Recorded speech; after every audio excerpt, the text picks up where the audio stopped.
Bueno, vamos a hablar en esta maratón de lo que es ácidos bases y pH. Bueno, acá tenemos la ionización del agua, donde vemos que hay una velocidad de disociación y una velocidad de asociación. Esto va a depender de la constante de equilibrio, que está dada por la concentración de los productos debido a la concentración de los reactivos. Nosotros, para hallar el producto iónico del agua, lo que hacemos es multiplicar la concentración de reactivo, o sea, en este caso agua, por la constante de equilibrio. Acá nos da los datos de que la constante de equilibrio es 1,8 por 10 a la menos 16 molar, y nos da los datos de la concentración del agua, que es que un litro son 1000 gramos, un mol son 18 gramos, que la molaridad es 1000 sobre 18, que va a ser 55,5 molar. Entonces, en el agua pura la concentración es de 55,5 molar. Acá el producto iónico, entonces, por lo tanto, despejando, vamos a tener que es la concentración de los productos, que es igual a su vez a la constante de equilibrio por la concentración de agua, y eso nos va a dar 1 por 10 a la menos 14 molar al cuadrado. Para seguir haciendo este análisis, tenemos primero que hablar un poco del concepto de lo que es el pH. El pH es cuando una solución contiene concentraciones iguales de hidrogeniones que de oxidrilos, la consideramos neutra. Cuando la concentración de hidrogeniones es mayor a la de oxidrilos, la solución es ácida. Y cuando la concentración de hidrogeniones es menor a la de los oxidrilos, la solución es básica. Entonces, acá, siguiendo con el concepto de pH, P es un operador matemático que nos dice menos logaritmo o logaritmo del inverso de. Pero para que quede más cómodo le ponemos menos logaritmo. Entonces, el símbolo P denota el logaritmo negativo de.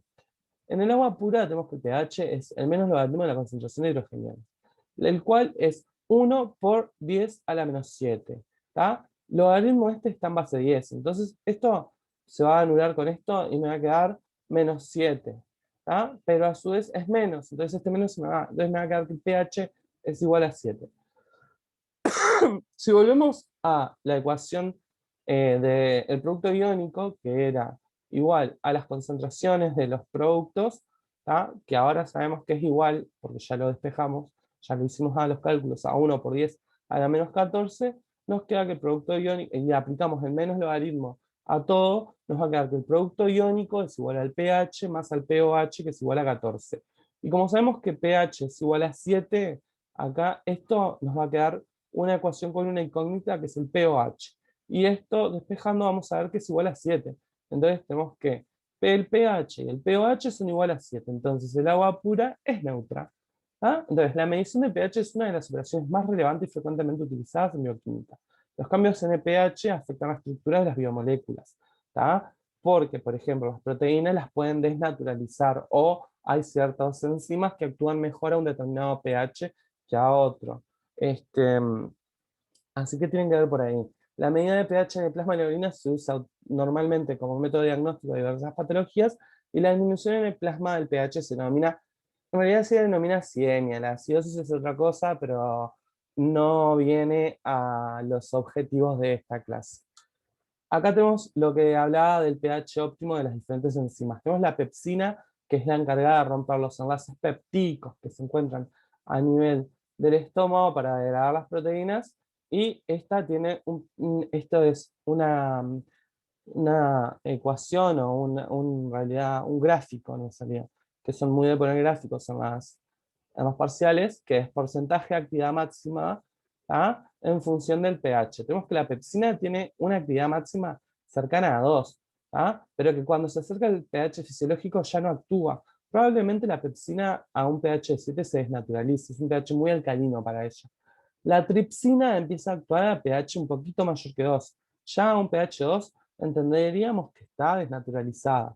A medida que aumenta el pH, aumenta la actividad de la pepsina, llegando a una actividad casi del 100%, casi a un pH fisiológico.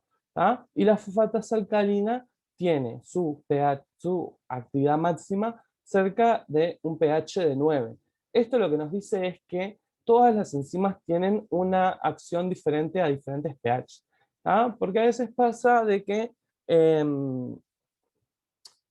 bueno, han preguntado o han puesto que todas las enzimas actúan independientemente del pH. Eso es incorrecto.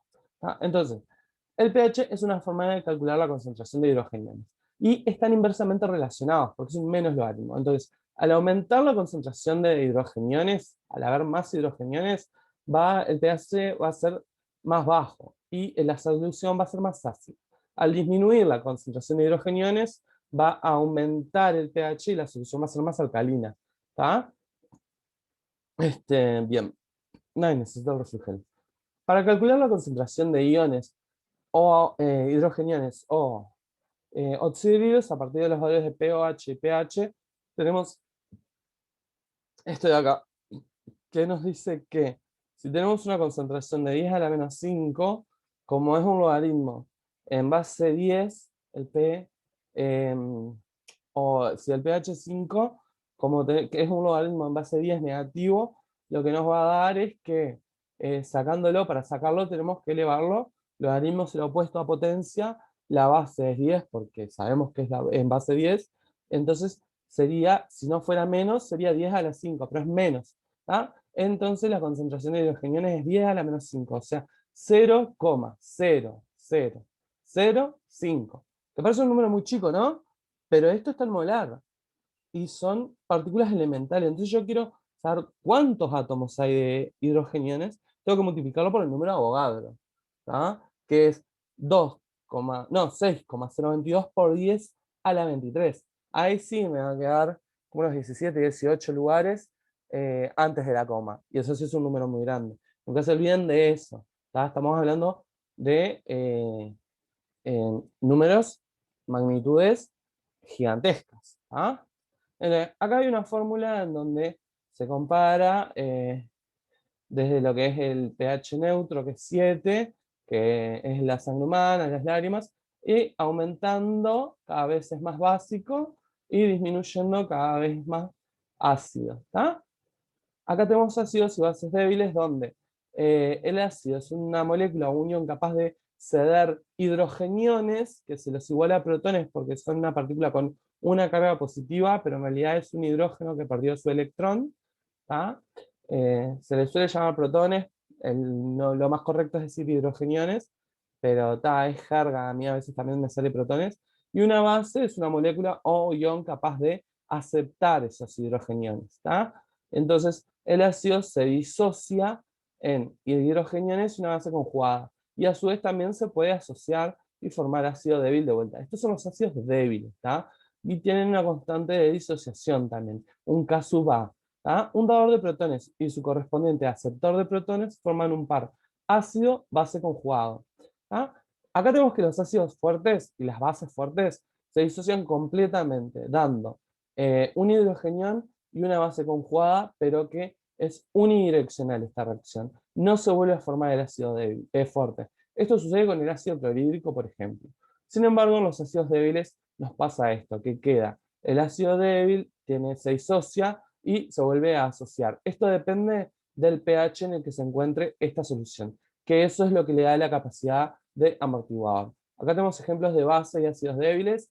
Tenemos que cuando nos da un hidrogenión y un anión, es un ácido. Y cuando nos da una base, un catión y un oxidrilo, es una base. ¿Por qué?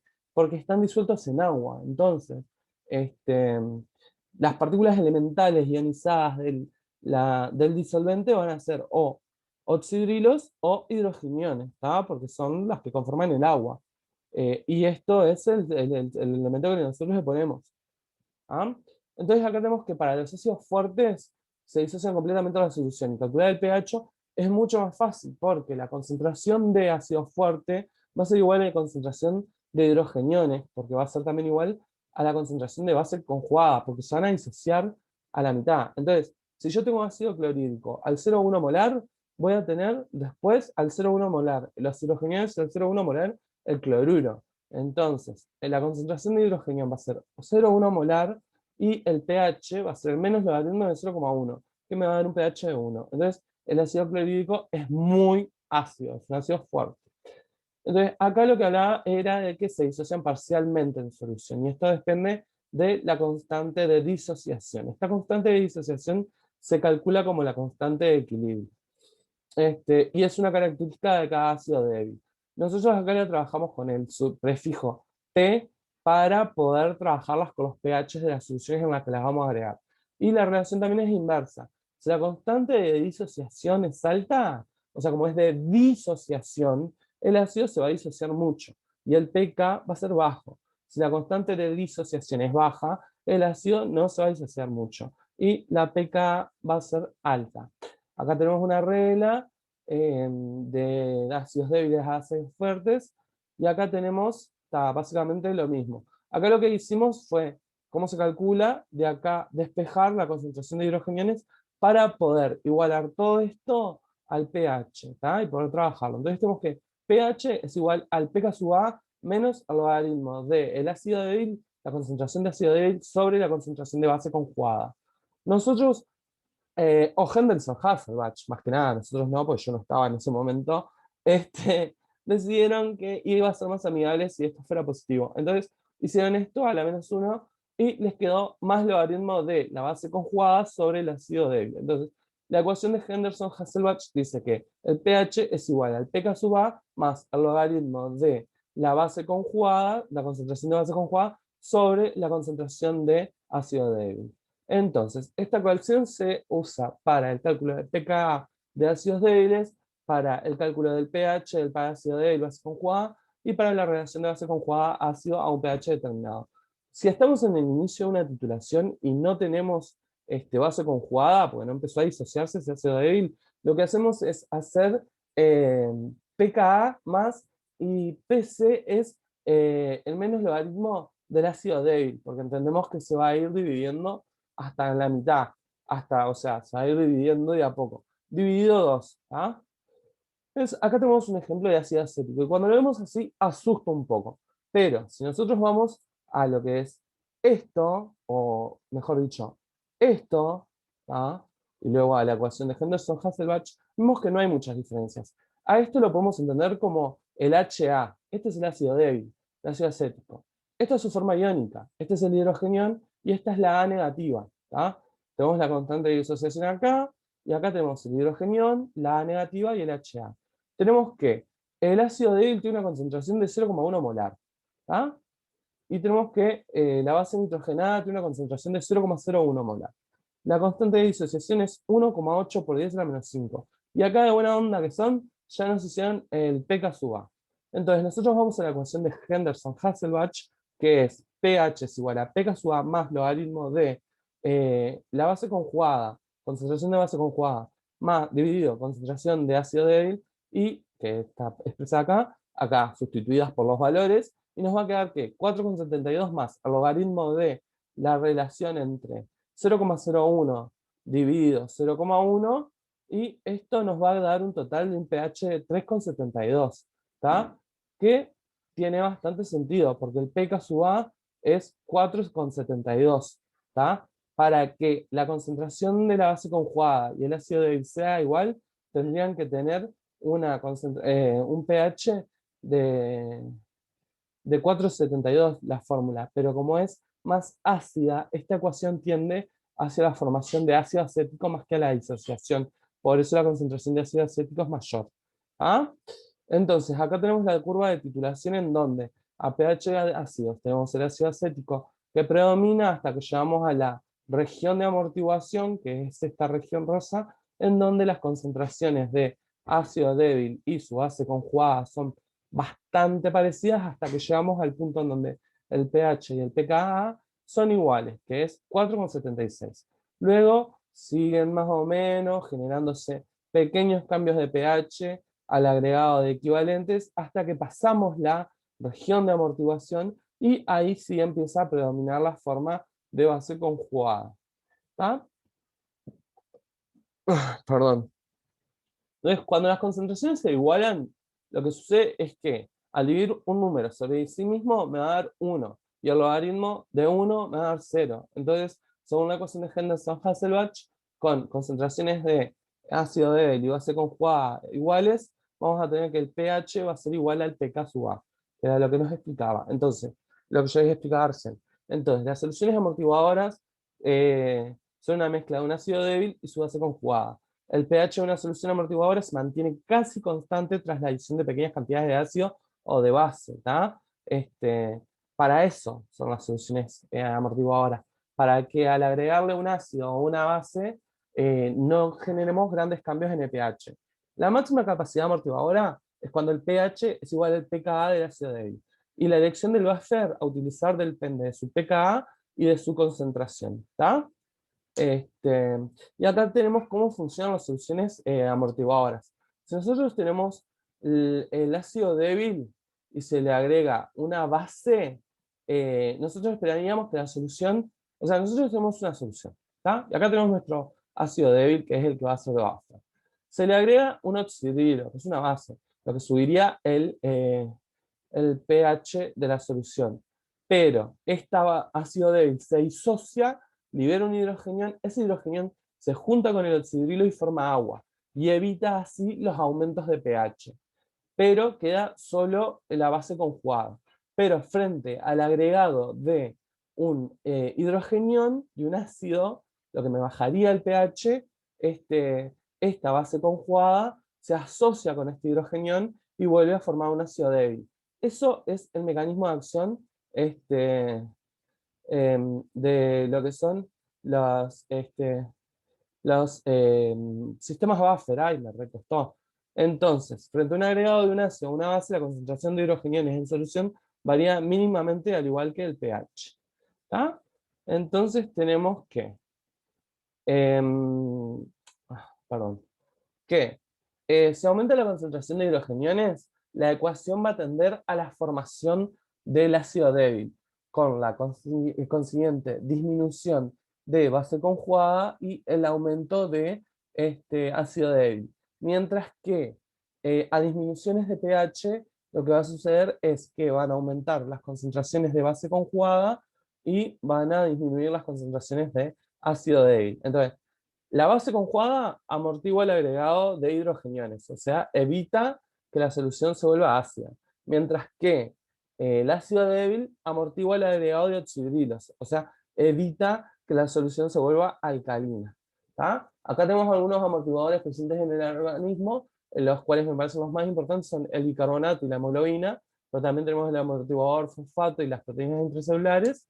Y acá tengo una curva de titulación de ácido débil como el ácido fosfórico, el cual tiene varios puntos de titulación, varios pK. ¿Por qué? Porque tiene varios hidrogeniones para dar. Acá tiene H3, entonces tenemos que, primero tenemos un H3PO4, ¿tá? Acá se ionizó y se me fue un hidrogenión, me quedó un 2 acá y un menos. Acá parto de este que tiene un 2, se me fue un otro hidrogenión y me quedó una H acá, me quedó un 2 menos. Y acá me quedaba el último hidrogenión y se me fue acá y me quedó un 3 menos. ¿Tá? Entonces, por eso me da estas diferentes pK. En cada pK significa que las concentraciones son iguales, ¿no? O sea, por ejemplo, acá esta concentración va a ser, en el pK1, la concentración de ácido fosfórico va a ser igual a la de su base conjugada. ¿Tá? Y en el punto medio va a predominar esta forma de su base conjugada. Y de luego va a empezar a disociarse y empezar a perder a hidrógeno en forma de hidrogenión. ¿Tá? Acá hay algunos, esto para que tengan en cuenta de que se puede disociar o que puede funcionar como buffer de más de una forma. Un, una, un mismo ácido. Luego, acá tenemos ácidos presentes en el organismo, donde tenemos un ácido fuerte, como un ácido sulfúrico, que el anión es el sulfato, y que no tiene un pK porque se descompone completamente. Y luego tenemos los distintos ácidos débiles, como el ácido carbónico, el ácido láctico, etcétera, con sus diferentes pK sub A. Acá tenemos el buffer bicarbonato, en donde vemos cómo ay, casi le doy stop share a la pantalla. Es que me enloquece la barrita de herramientas del Zoom. Donde tenemos acá, bueno, está la reacción uno que es la formación del buffer carbonato, del ácido carbónico, de la acción carbonato. La reacción 2 sería, si estamos en la disociación, sería la eliminación de una molécula de agua con la consiguiente formación de un CO2 en lo que es la fase acuosa, en los capilares sanguíneos, y luego con su consiguiente eliminación al espacio aéreo en la forma gaseosa en el aire pulmonar. Y viceversa, ¿tá? Por la adición de agua se forma el ácido y luego se disocia en sus formas iónicas. Y ahí, por ahí quedaría esto de aquí. ¿Tá? Esperen que... Ahí va. Y gracias. Y básicamente con eso quedaría ácidos, bases, pH y bases. ¿Tá? Espero que haya servido. Cualquier duda se consulta.